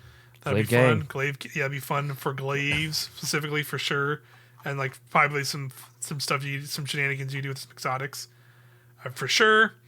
Another set of craftable reprised raid weapons with an origin trait, similar to what we did with Deepstone Crypt. My money is on Vogue being the first one, Volta class, Yeah. season 21. It just makes sense in terms of it already has the chest at the end where you can pull a guaranteed red border from. And I hope they would maybe like turn like some other puzzle into like a free red border or something in there. I don't know what they would do, but it'd be nice. Yes. For sure, because that definitely, you can definitely feel the difference with Deepstone. But who knows, now that the rates have been upped, maybe that's maybe that's better now. But yeah, Vogue is, my money's on Vogue. It'd be cool if it was one of the other ones like Garden or Last Wish, just because those are older raids, and it'd be nice to see them get some love. But I'm just guessing it's probably Vogue, because that's just it makes easier. the most sense. It's easier, and it's free, so like a lot more people have access to it. Then the last thing they say is regular season and mid-season balance updates, which I mean they're pretty much already doing that now. So yeah, standard stuff. But yeah, that was most of the blog updates that we got for this week at Bungie. One more thing they had is they introduced a new social account called Destiny 2 Team.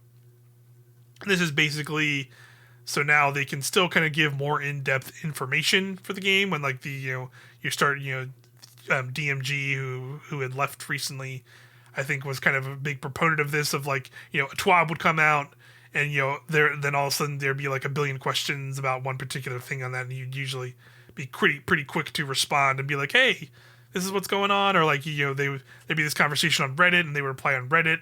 And then you'd have to go find that, dig around for this. Now there's just this central kind of static official account, so that way they're poor community managers do not get the harassment or hate for these decisions, because they are ultimately just giving information. They are just the messengers of this stuff, right?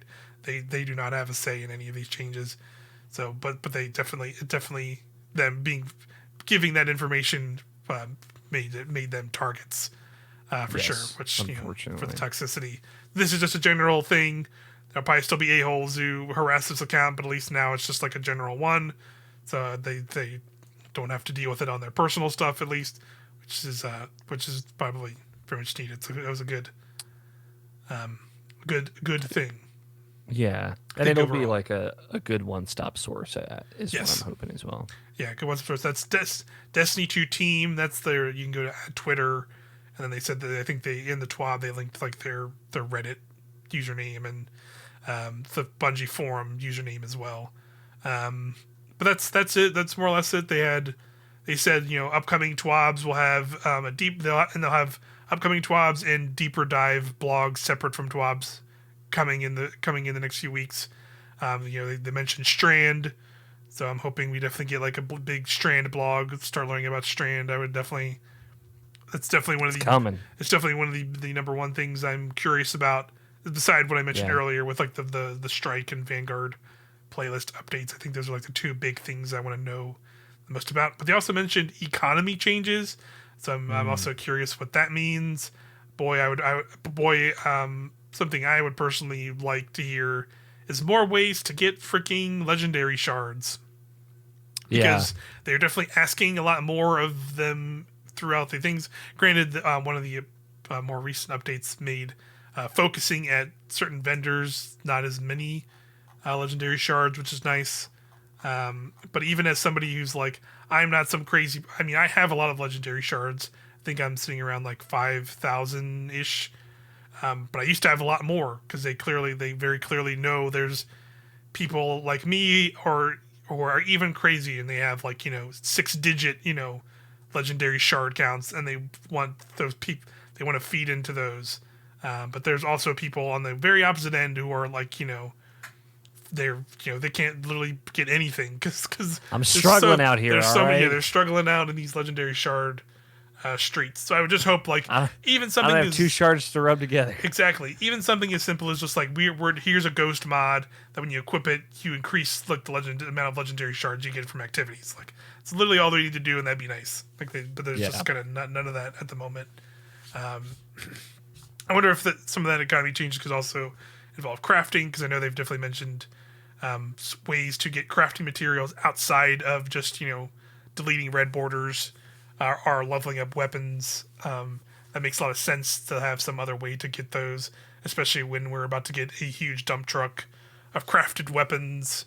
The most amount of single crafted weapon dumped since probably Witch Queen launched. For sure.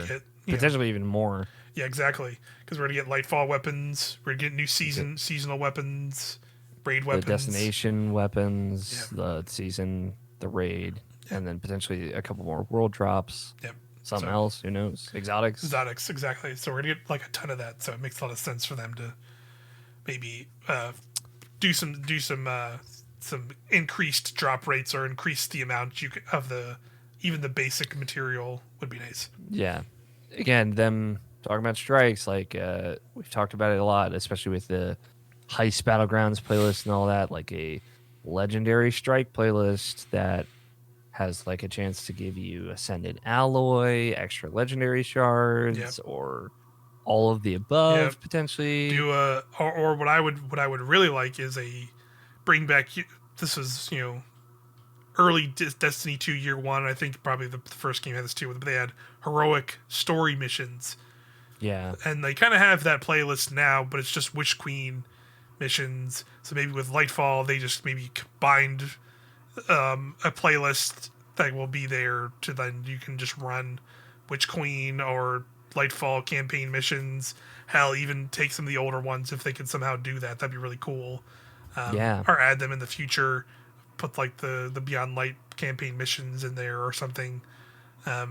Just something to like, you can just live in that playlist and grind out some crafting materials and Ascendant alloys and whatever other stuff would be cool.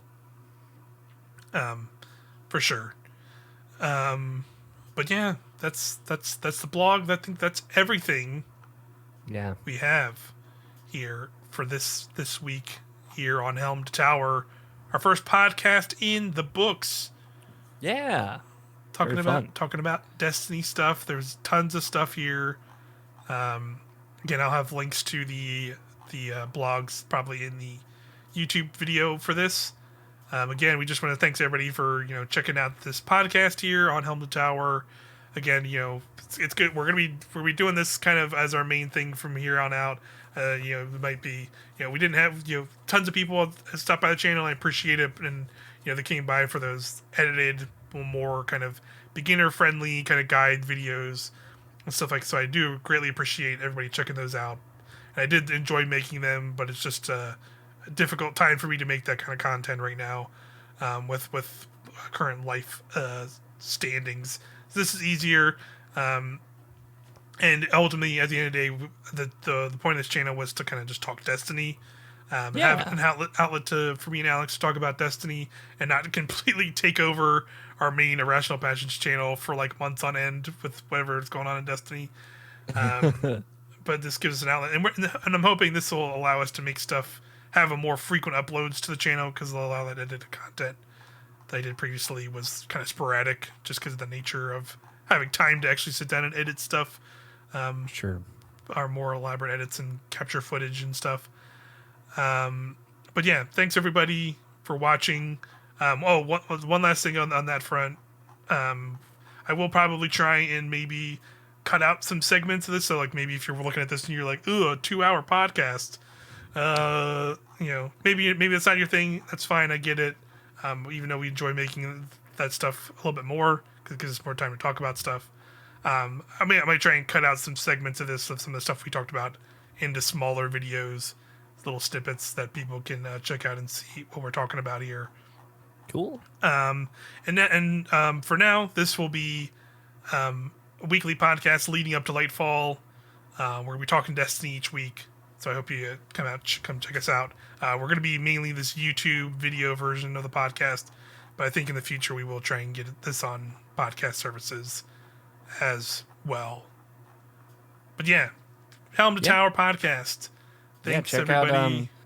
Check out my column the same week that this is out, and that's right. We'll be back next week talking more about whatever Bungie lets us know about Lightfall. Heck yes. Thank you, Alex. Thank you, everybody. Thanks, Mike. Bye, everyone. Bye.